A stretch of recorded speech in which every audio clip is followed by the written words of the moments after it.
Hello, everyone. My name is Jimmy Countryman, and today I'm stepping into the role of a motivational psychologist to share insights from my journey exploring motivation. I will provide strategies for coaches, families, and educators alike through this presentation, and I appreciate all feedback going forward. I faced many motivational challenges throughout the course of this class. However, there were four major theories that I feel will be best served for families, educators, and coaches. These four major theories, including causal attribution, self determination theory, expectancy value, and goal orientation theories, all played a major role throughout my time in this course, and I'm looking forward to going into a deeper dive with these going forward. Before we jump into how to use these motivational theories, I believe it's key to focus on the impact that each of these may have in motivation and learning. And in order to do that, I wanted to highlight some of the key aspects of each of these theories, starting first with the causal attribution theory. This one is focused about understanding why people succeed or fail, and it's going to be based on internal or external factors. And in my case, in this class, I focused on my girls' soccer team that I coach at middle school in Noonan, Georgia. And we're going to look at some possible internal and external factors that my players faced and how this theory was going to help them moving forward.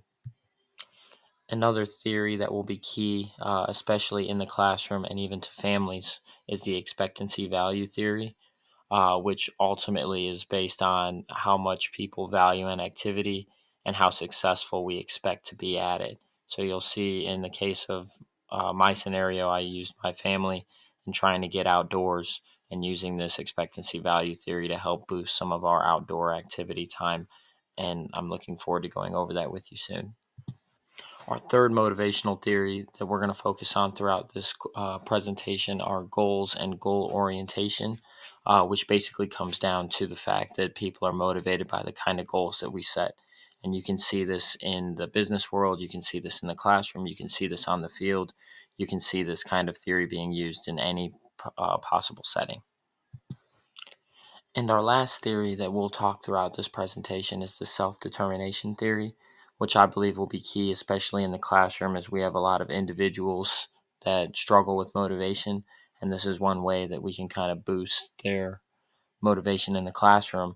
But this theory suggests that people are more motivated when they're trying to strive for excellence amongst themselves and see some of that personal growth, which is key in a lot of classrooms. So, with that being said, let's move on to how some of these can be used in specific situations. All of these motivational theories can be used in different settings. And when looking at the classroom setting specifically, we can see self determination and goals be one big way to motivate our students. Specifically with self determination, this can help foster autonomy with students by teachers providing students with choices and assignments or project topics. We can help them feel more in control, and that intrinsic motivation to learn is going to continue to go up. By allowing them to explore subjects that interest them, we as teachers can enhance students' sense of autonomy and while increasing engagement. So that is one way we can use self-determination. Another way is just by keeping a supportive environment in the classroom, trying to nurture this belonging and showing students that they belong in a place and helping them find what's important to them. That's going to help create this supportive classroom community. And when students feel connected and valued, this intrinsic motivation is going to continue to increase, and their learning and willingness to participate will also increase as well. Also, as an educator, it's very important to tie in goals and trying to master those goals within the classroom. So, using the goal orientation theory within this setting would be an amazing way to continue to increase motivation, as we can emphasize mastering these goals by performing certain goals with our certain tasks within the classroom. And we're trying to focus on improvement rather than grades or comparing yourselves to other students. So this approach can definitely help students develop a love for learning and try to increase the resilience when they have some challenging academic coursework. But all of these are ways that we can motivate students within the classroom and can be used by any educator at any given time. Now, pushing students to use goals within the classroom and try to increase that intrinsic motivation throughout learning is great. But there are other motivational challenges that I faced throughout the course of this class. And one of those being a middle school soccer coach.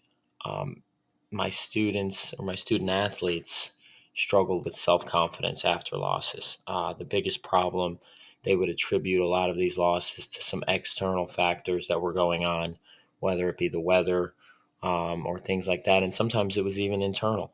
Sometimes it was related to, well, I'm not good enough, or I don't have that skill yet. I can't do these certain things. So my challenge that I faced with my students during the course of this class was that I needed them to see these setbacks as growth opportunities. And the causal attribution theory was a great way to use this.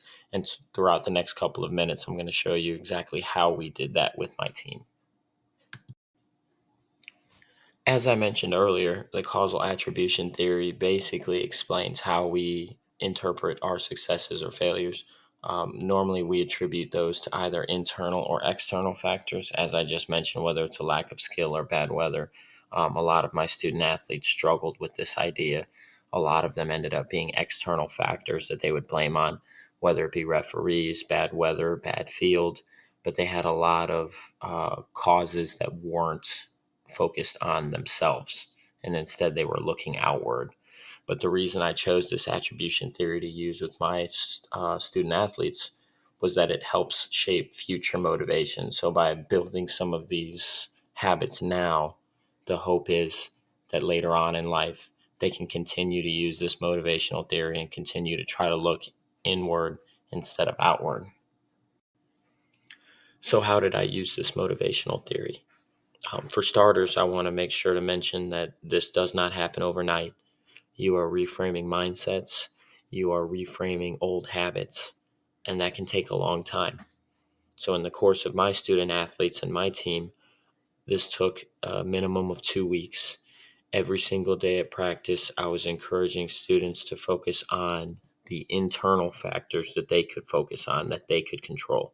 And some of those including were effort, attitude, and teamwork. All of these are great ways to improve the internal factors that they could focus on and try to change the outcome of a game.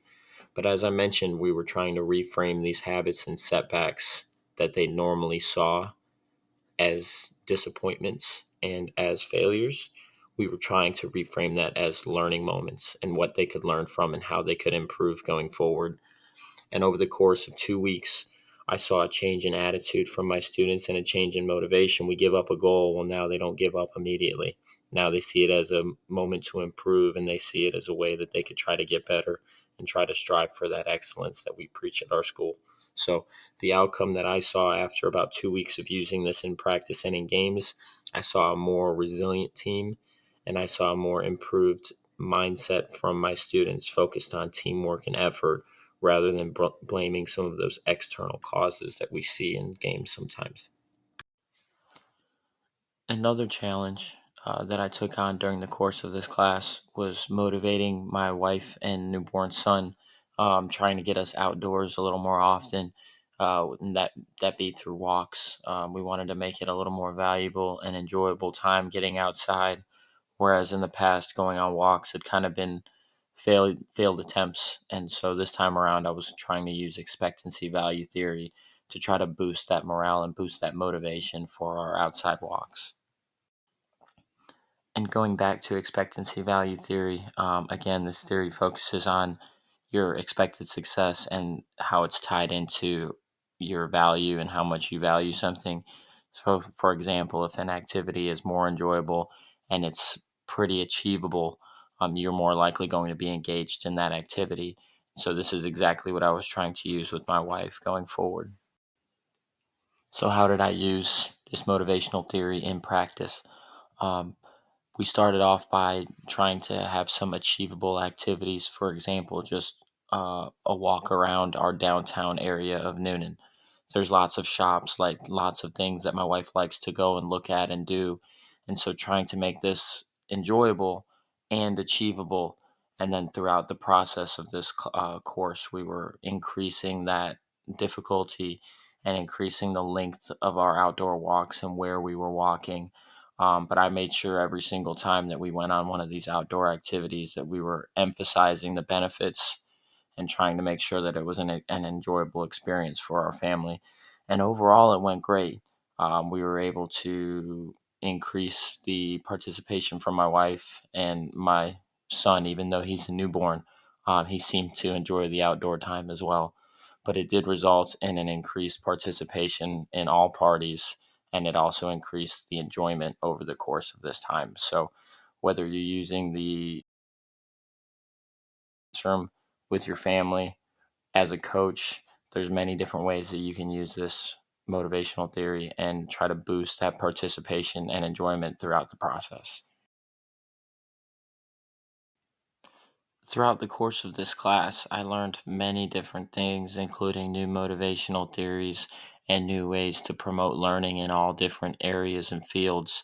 But there was a couple different things that really caught my attention throughout the course of this class. The first one being how important empathy and understanding are in trying to motivate people, whether it be your students, your athletes, in the business world. You have to have a sense of empathy and understanding in order to work with these people and in order to motivate them in the direction that you would like them to. And another thing is just that patience is a very important virtue in the world of motivation. You have to be able to take small strides and small victories and keep going forward. And you have to be patient and get the results. It doesn't happen overnight. Motivation isn't just a light switch. So, these were some key things that were important throughout the course of this class and that I plan to use going forward throughout the rest of my life. Another thing that caught my attention throughout this course was how important noticing what type of motivation to use on a case by case basis. Sometimes this intrinsic motivation and trying to boost that self esteem and boost them to push themselves further. But other times you do need that extrinsic motivation, and we see this a lot in public education.